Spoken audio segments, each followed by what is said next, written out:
The What to Next podcast helps you build a TBR of future favorite books. In each episode, Lori and Maine interviews authors and book influencers to recommend books they loved for you to pick up today.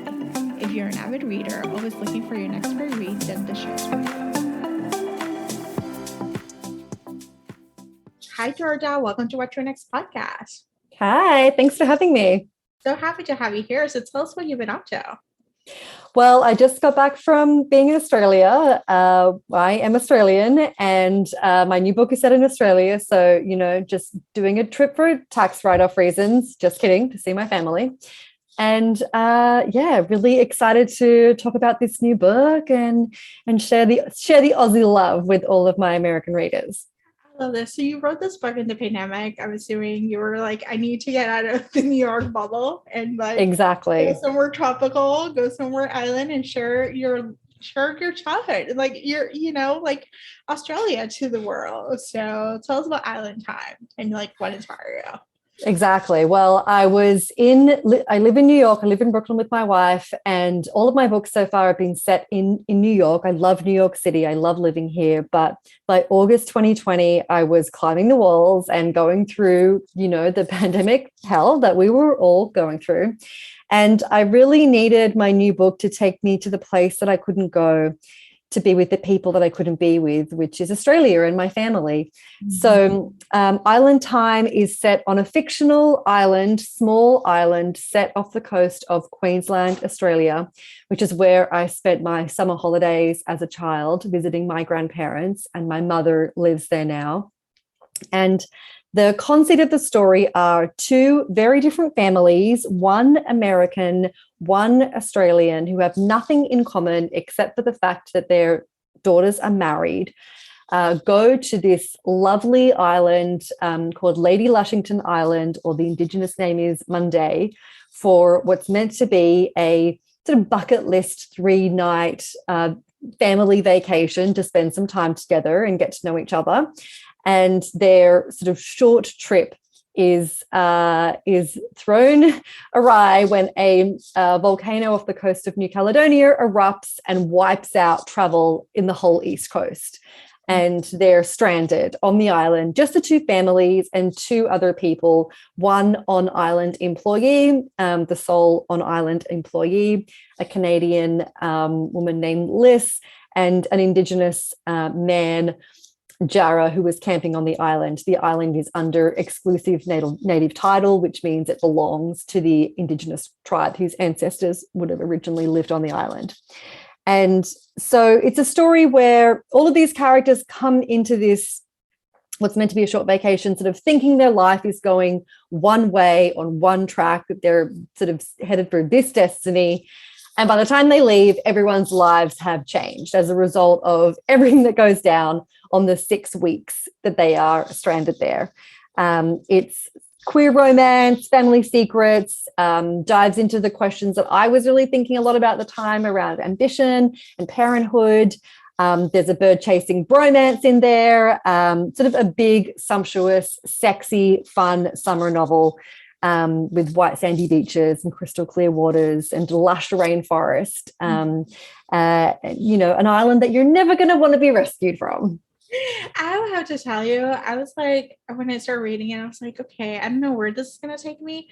And I was like, I want to go to this trip. I want to go to this island with the weird toilets and the animals and the bar that only works for 2 hours, there's something to be said about this, somewhat lush place at the same time having to rough it out, because it's to rough it out to the same time have all the family time that you're immersed with the family.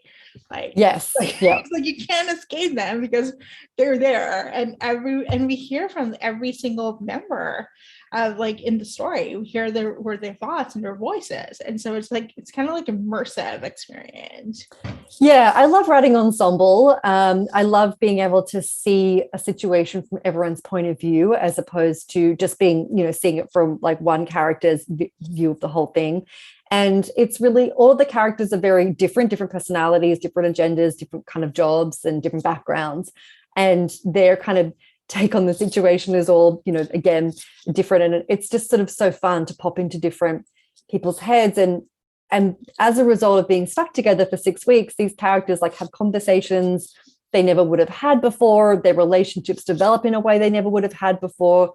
Certain secrets come out in a way that is, that certainly no one planned. Relationships form and fall apart, and but all in this sort of, hot, steamy, summery, sort of perfect island setting, which, and it was really a joy to write for me because I modeled it all off the geography of a real nearby island called Gari, which is the indigenous name. The original name was Fraser Island, which again is an area of the world I'm quite familiar with, and was able to bring it to life with, flora and fauna, specifically Australian animals, sugar gliders and dingoes and all different kinds of birds and sea life and everything that kind of makes Australia so quirky and unique. I love this.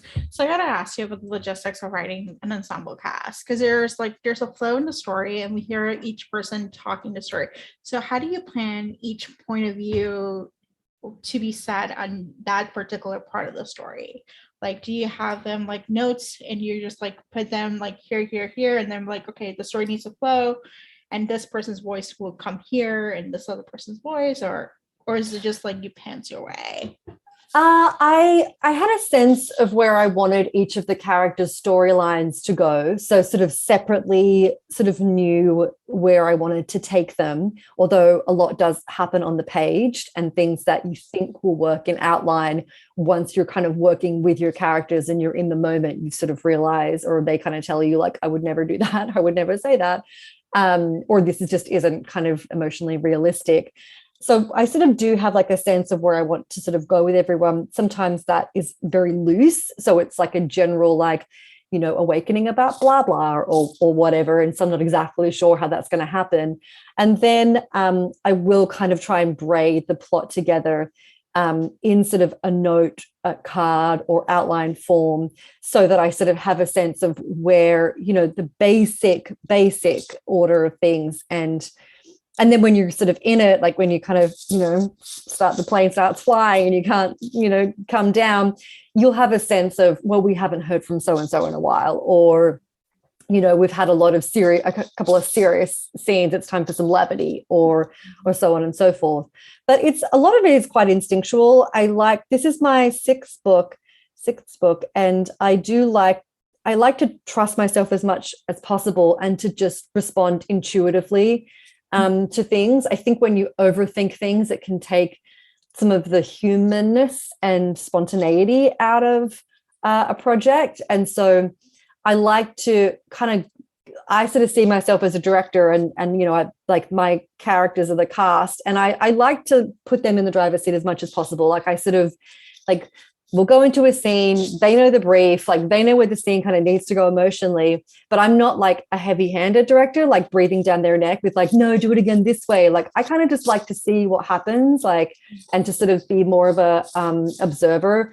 And then like at the end, sort of take a look and see like, okay, let's try this again, but we're going to try it a bit more this way or whatever. But I do find that kind of light touch yields the best results. It's like, if you trust your characters, if you sort of, and by extension, trust yourself, the story will sort of form in the way it's meant to be.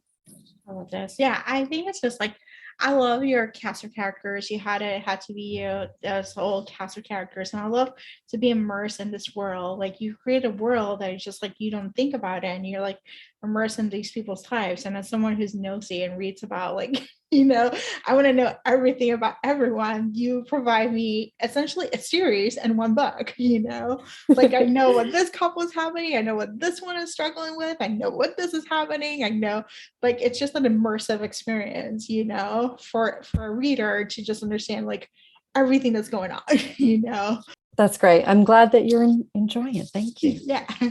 So what can we expect next? What are you working on next? Yeah, I'm just in the process now of getting notes on my next book. And I won't say too much about it, but it is another ensemble rom-com set back in America. I'm sort of back in New York State, not New York City. And I'm in the wonderful / horrendous notes getting phase where the first draft is done and I'm getting reader feedback from editor and just first readers. Yeah. And that is always, I mean, I teach writing as well as being a writer, and I give notes as well as get notes, and which is sort of a good practice to have because I know how hard it is to get notes. It's like you kind of are hoping every writer wants that first draft reaction to be like, oh my God, it's perfect, don't touch a word. And it's never, ever that. But I'm really excited about it. It's sort of definitely in Georgia Clark land. It's like fun and smart and sexy, and like romance focused, queer romance focused. It's very gay, and that'll be out in, I guess, 2024. What's next year? Whatever next year is, that's when it'll be out. But I think you have cornered the market of ensemble cast, and if you're giving me Queer Rom-Coms, I'm like, I'm living for it. Like, yes, because we need more of that. Oh, thank you. Awesome. So let's chat some book recommendations. Do you have any books you recommend our listeners to pick up?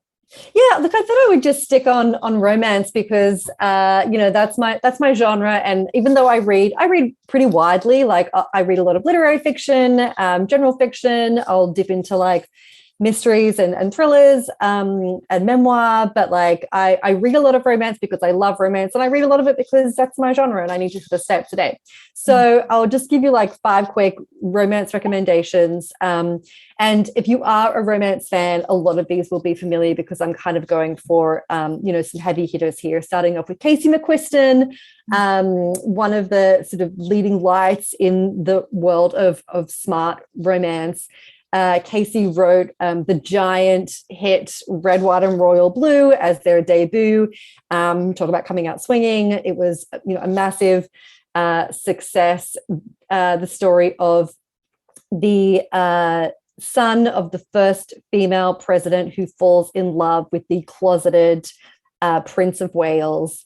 A sort of star-crossed lovers, very, very funny, modern, super sexy queer boy romance. Their follow-up was One Last Stop, which came out last year, with another amazing premise of 2 women, one of whom is a time-traveling lesbian from the 1970s stuck on the Q train. Wish I'd been in the room for that pitch meeting. Like, only Casey could have pulled that off, and they did it with aplomb. It's wonderful, and Casey has a new queer YA rom-com called I Kissed Shara Wheeler out this year, which I will be picking up for sure. My next romance recommendation is 7 Days in June by Tia Williams. This is a amazing book that proves that romance doesn't need to be this book is sexy and fun and funny, but also really dives in deep to the sort of lived experience of the 2 Black heroes of the story.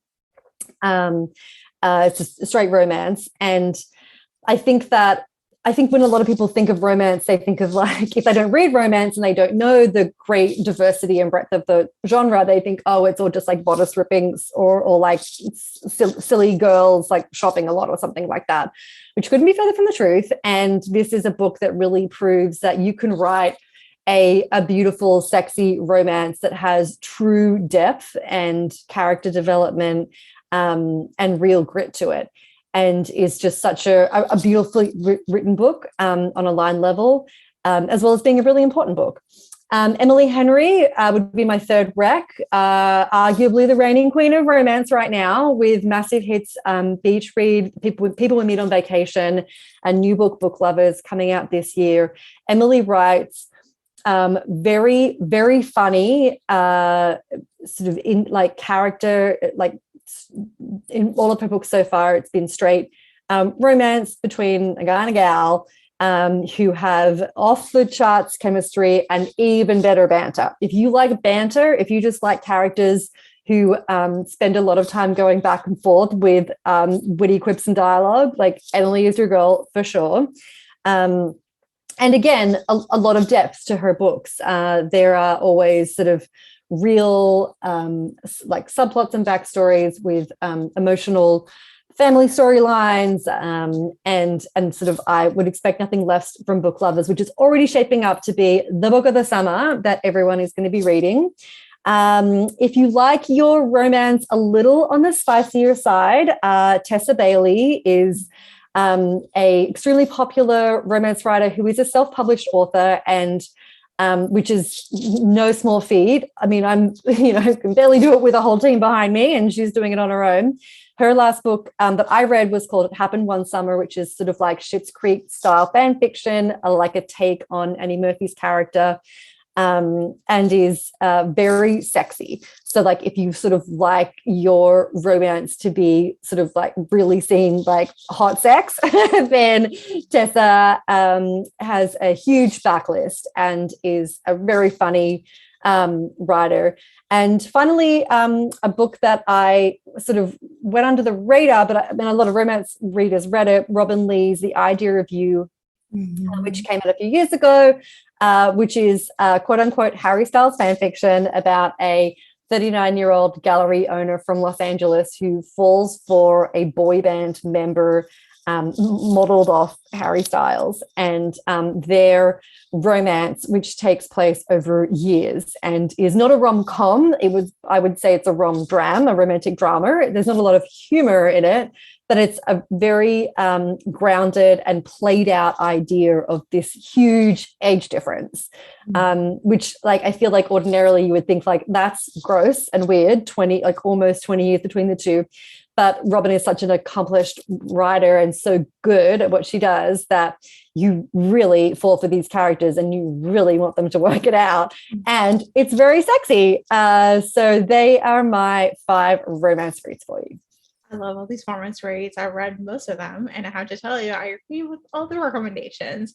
There's a little bit of everything for everyone, and they're great. Like if you're new to diving into the genre, these are good 5 solid reads to start. Yeah. So I love this. So Georgia, tell us where you can find me online.